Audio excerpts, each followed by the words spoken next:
controls the world?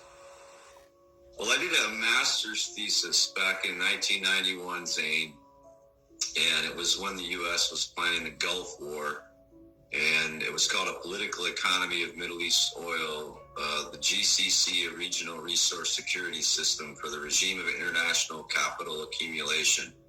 One of those big, long academic, titles. It was a 144-page thesis.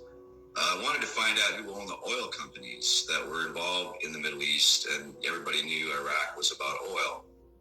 So I went on the Compact Disclosure, which is a research tool that used to exist. It was on CD-ROM back in the days when, everything was on those CD-ROMs. And it allowed you to find out the shareholders of all the publicly listed companies in the Fortune 500.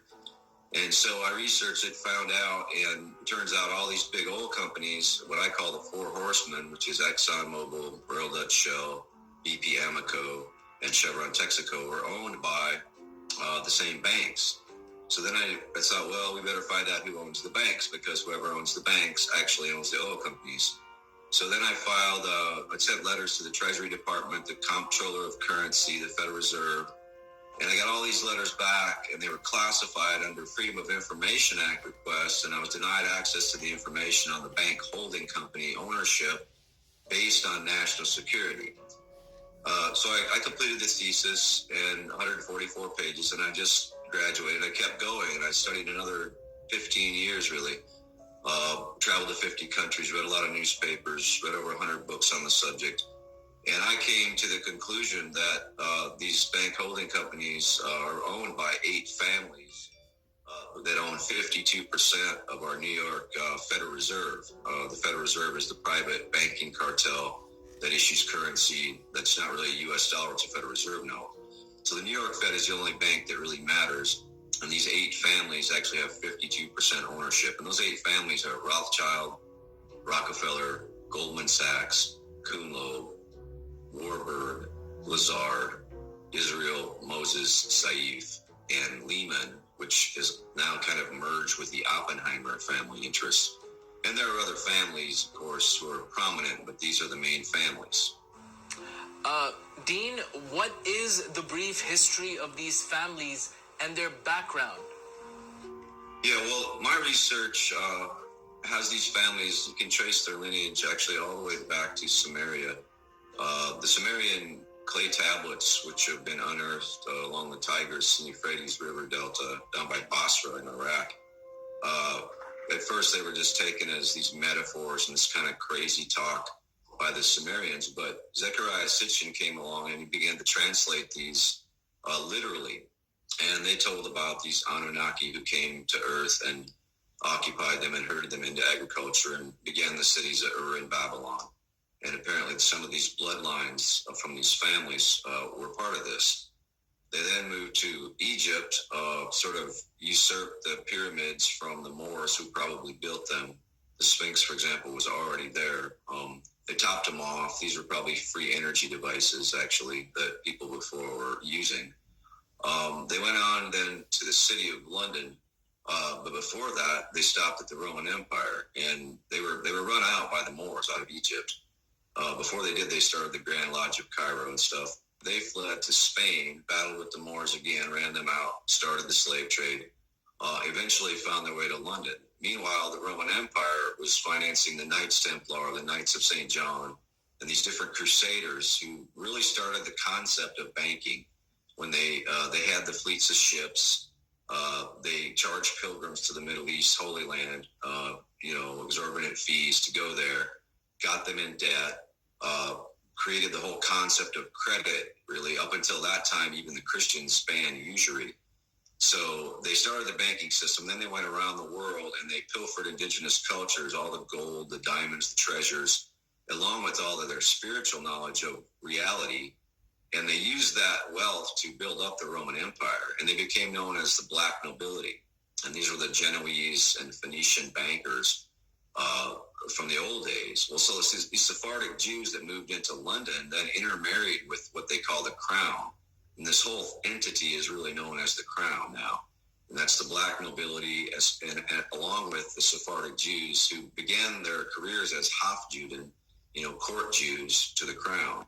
But they ended up financing the crowns when they got into debt. They did get into debt. And so these families that I just named are actually more wealthy even than the black nobility now.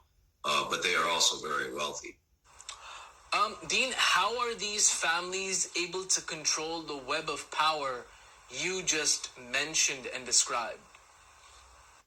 Well, the primary mechanism is the notion of private central banking.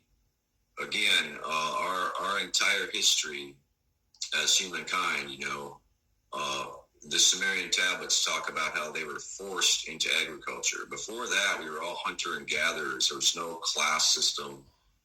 There was certainly no bankers. But what happens when you go into agriculture, one farmer has a good crop, the other has a bad crop.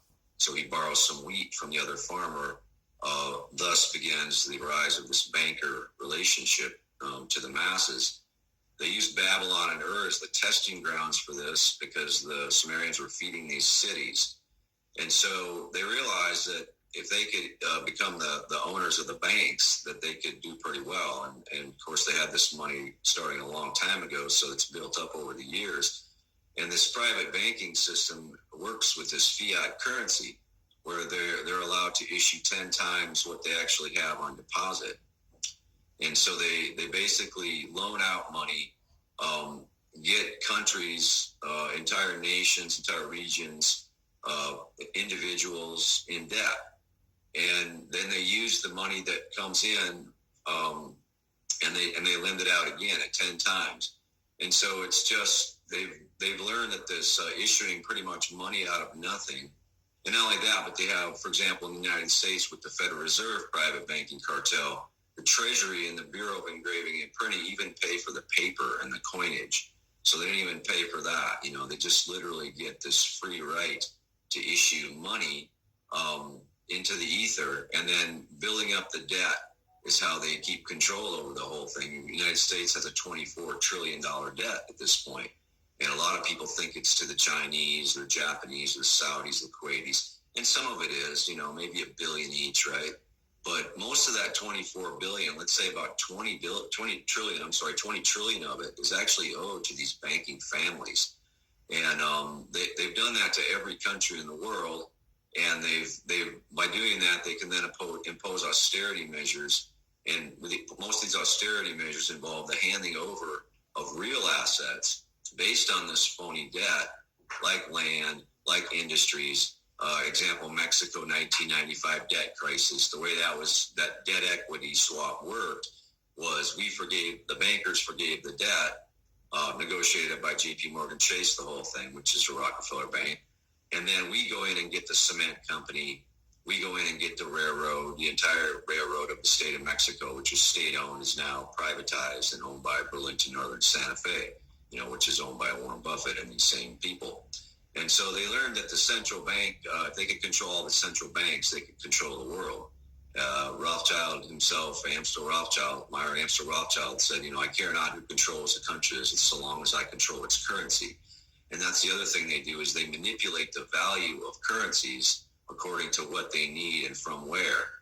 And so it's interesting, for example, the British pound is worth more than the US dollar. The Kuwaiti dinar is worth more than the US dollar, even though, for example, Britain really has not many natural resources left. They've used them all up. Who controls the world?